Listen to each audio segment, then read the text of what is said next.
Males banget sama YouTube. Ya kali gue dapat 1000 subscriber gitu dari mana? Mei, Juni, Juli, Agustus, September, tulisannya channel gue masih di review. Kan jadi galau ya, ini tuh sebenarnya kayak gimana sih? Kok di review terus, nggak udah-udahan? Akhirnya setelah ngeliat pengalaman orang-orang di YouTube, gue memberanikan diri datengin kantor pos domisili terdekat. Terus gue lihat kok penghasilannya nol. Padahal saat itu video BPJS gue sendiri aja ngasilin 250.000 viewers. Terus kenapa saldonya nol?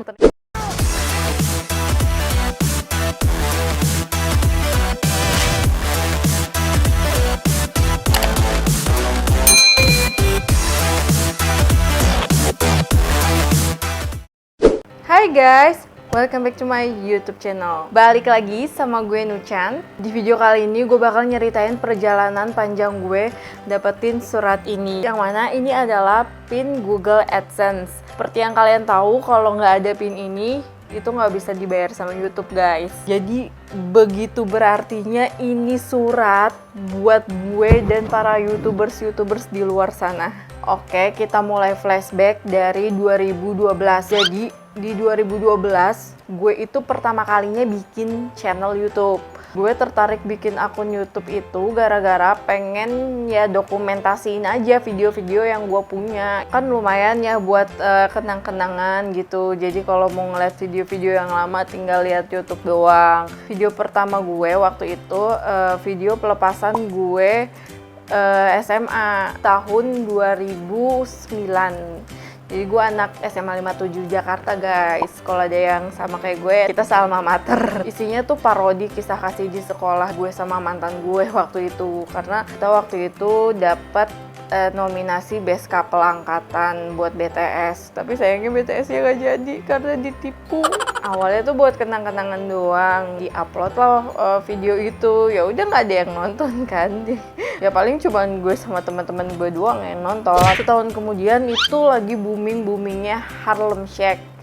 Terus ya udah gue sama teman-teman kuliah gue bikin video Harlem Shake. Waktu itu bikin gara-gara kita mau lulus kuliah kan. Jadi kenang-kenangannya bikin video Harlem Shake itu dan gue upload. Di tahun selanjutnya, tahun 2014, gue bikin video lip sync keong racun gitu nggak jelas. Itu pas gue lagi lembur jadi auditor. Dan di 2014 itu YouTube belum komersil kayak sekarang.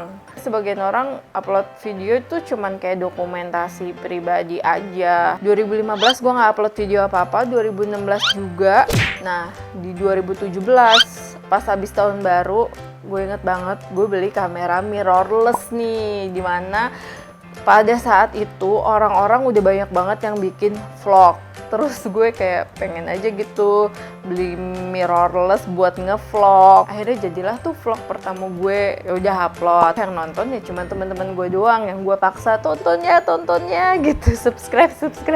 Terus sebulan berikutnya di Maret 2017 gue itu bikin usaha party planner kecil-kecilan gitu. Sekalian mau promosi nih. Sekalian aja gue gabungin sama vlog bridal shower temen gue. Jadi gue sponsorin. Ya yang ngeliat di situ masih teman-teman gue. Terus upload lagi di bulan Mei itu bikin tips keuangan gitu, nggak jelas banget sumpah. Kayak maaf banget kalau yang nonton itu nggak enak banget dilihat. Sebulan kemudian di bulan Juli 2017 gue upload vlog Trans 7. Jadi gue di situ isinya kenalin teman-teman gue di Trans 7. Terus aktivitas gue dari pagi datang kantor, nyatok sampai malam, sampai pulang lagi. Juli, Agustus, September itu nggak bikin video lagi nih. Yang nonton vlog Trans 7 nih mulai agak banyak viewersnya dibanding video-video yang lain nih. Kata gue, wah ini lumayan nih kalau bisa meledak ya kan. Karena syarat YouTube waktu itu 10.000 viewers doang. Kalau udah 10.000 bisa dibayar. Wah gue seneng banget. Wah kalau ingin meledak enak banget nih ya kan. Terus gue baru upload lagi di bulan Oktober 2017. Di video itu gue tuh ikutan lomba make up dari brand Max Factor. Dan video Max Factor ini juga lumayan kayak ada orang lain lah yang nge-view gitu, bukan cuman gue sama teman-teman gue doang. November gue nggak upload lagi. Di bulan Desember 2017 gue upload video jalan-jalan ke Bali. Gue pikir di sini viewersnya ngangkat, ternyata tidak. Gue nggak ngerti kenapa. Padahal itu gue jalan-jalannya ke Nusa Penida dan bagus banget. Gue itu kan resign di November 2017 dari Trans 7.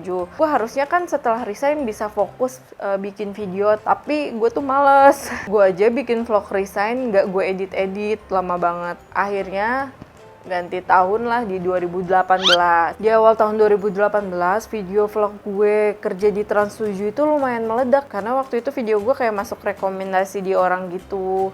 Jadi banyak yang ngeklik nih. Wah, seneng dong gue ya kan.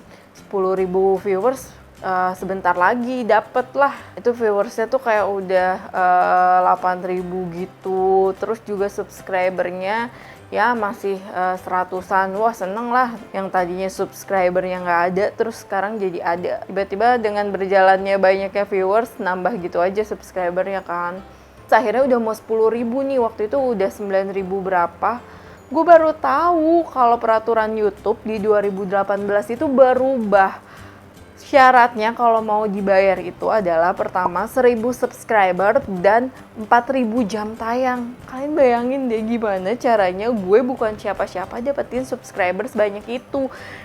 Followers Instagram gue aja nggak sebanyak itu. Gimana gue caranya dapetin subscriber yang mana itu lebih sulit daripada Instagram gitu. Stres lah gue di situ, kayak percuma dong capek-capek gue upload, kayak udah tinggal di depan mata, ternyata ada peraturan baru yang mengharuskan seperti itu dan kayak buyarlah semua impian gue. Dari situ gue udah kayak males banget sama YouTube. Ya kali gue dapat 1.000 subscriber gitu, dari mana? Gimana caranya? Wah, itu sulit sih.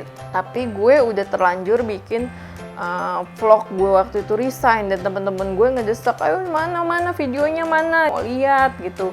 Ya lagi diedit nggak kelar-kelar ngeditnya. Dari bulan November resign, baru diupload di bulan Mei 2018. Gila, lama banget kan, karena ya udah malas sama YouTube itu tadi. Gue udah nyiapin video-video yang bakal gue upload, sampai akhirnya nggak jadi gue upload karena udah males banget gitu. Nah, tapi waktu itu gue bikin video cara mencairkan BPJS. Gue bikin videonya di Januari 2018. Gue ngeditnya sampai 11 bulan.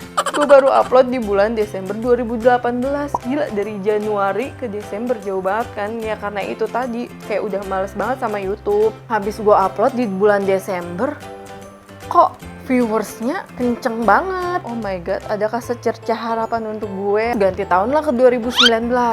Di 2019 ini, wah gila, itu video BPJS gue meledak cuy. Yang nonton nyentuh sampai 100.000. Udah gitu subscriber gue nambah dengan sendirinya karena memang video gue banyak yang nonton kan. Wah, di situ gue seneng banget. Ada secercah harapan nih buat dapetin 1.000 subscriber. Sampai akhirnya di bulan April 2019 gue mencapai 1.000 subscriber. Wah gila, itu gue seneng banget. Kayak oh my god, gue dibayar YouTube. Subscriber gue nyampe 1.000 dan jam tayang gue tuh udah lebih dari 4.000 jam tayang. Kayak wah, dreams come true banget. Langsung lah gue kepo di situ. Tahapannya setelah 1.000 subscriber itu apa aja gitu kan.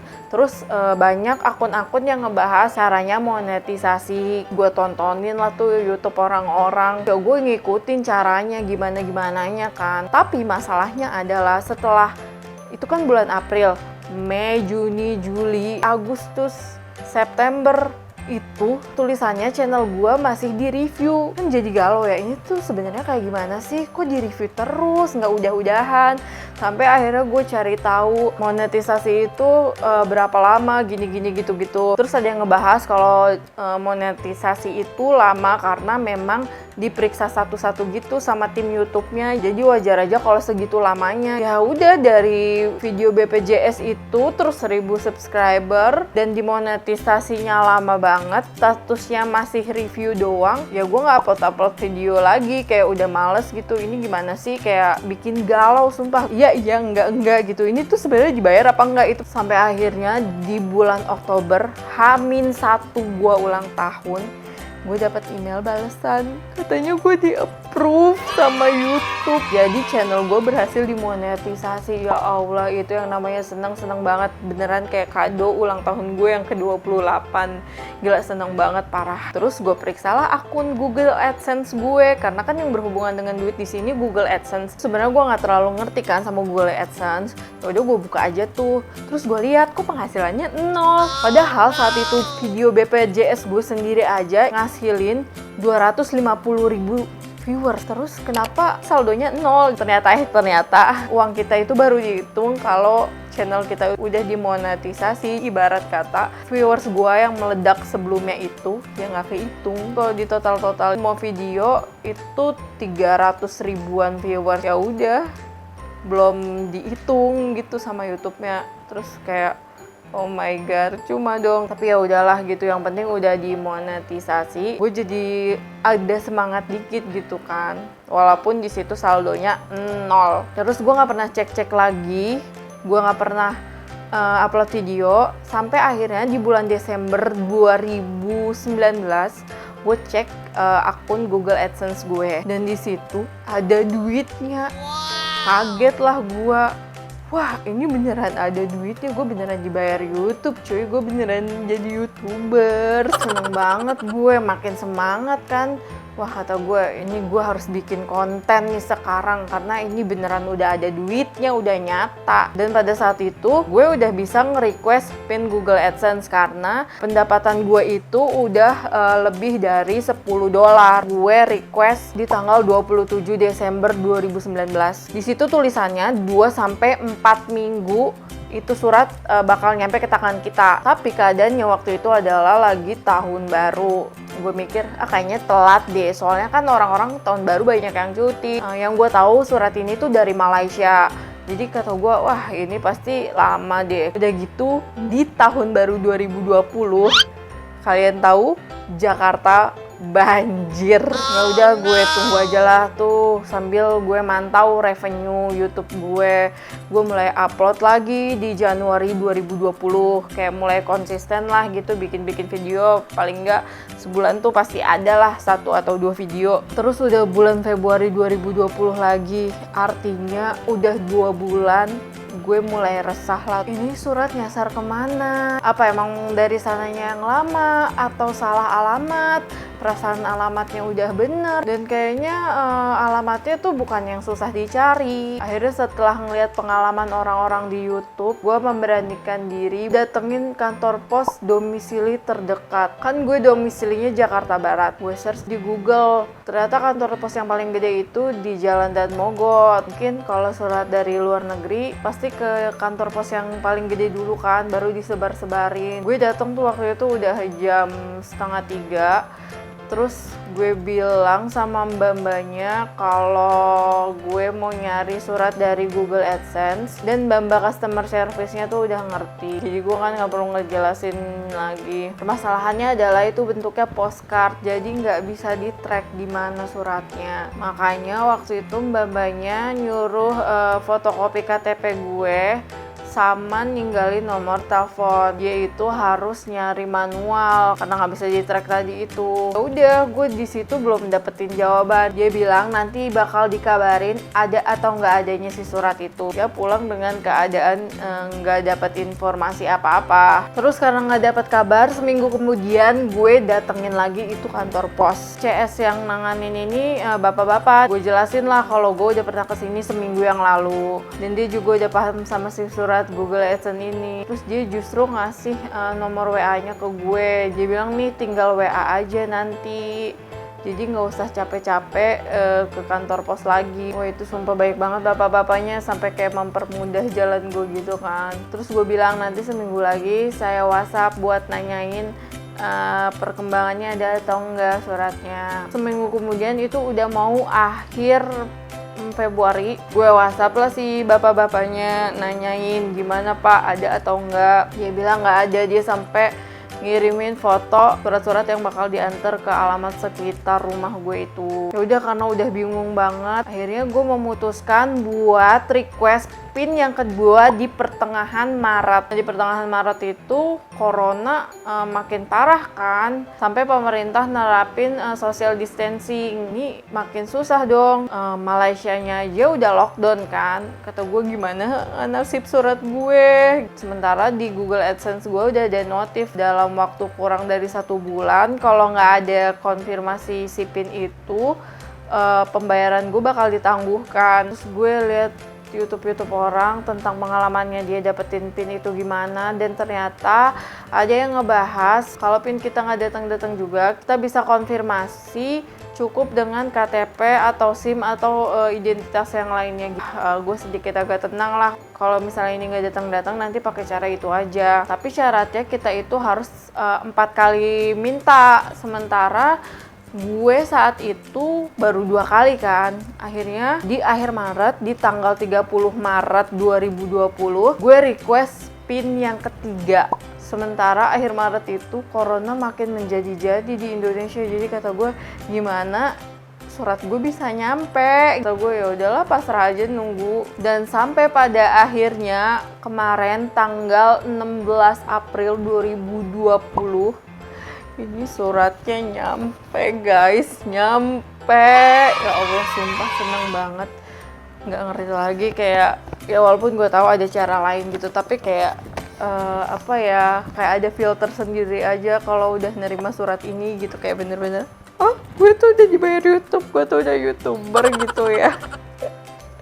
Jadi kayak gitu, panjang banget kan prosesnya. Pertama paling lama itu monetisasi sama nungguin surat ini, dan gue nggak tahu ini surat yang pertama atau surat yang kedua atau surat yang ketiga. Wah, pokoknya gue merasa bersyukur banget ini sampai. Ya sekarang udah nggak perlu was-was lagi karena dengan sendirinya Google bakal transfer uang kita ke rekening pribadi kita. Intinya sih sebenarnya kalau mau dapet subscriber cepet itu kita harus konsisten bikin video, dan videonya tuh yang menarik, judulnya menarik, biar orang lain tuh ngeklik. Karena percuma juga kalau bikin video terus-terusan tapi videonya nggak menarik, orang nggak akan ngeklik. Jadi buat kalian para YouTuber pemula, aku juga kan pemula nih ya, kita harus tetap semangat untuk terus bikin konten-konten yang menarik, yang orang-orang tertarik buat ngelihatnya.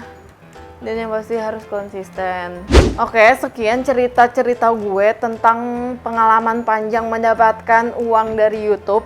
Semoga buat yang nonton bisa memberikan manfaat dan juga bikin semangat lagi bikin konten-konten menarik di YouTube. Kalau gitu, thank you for watching. Don't forget to like and subscribe.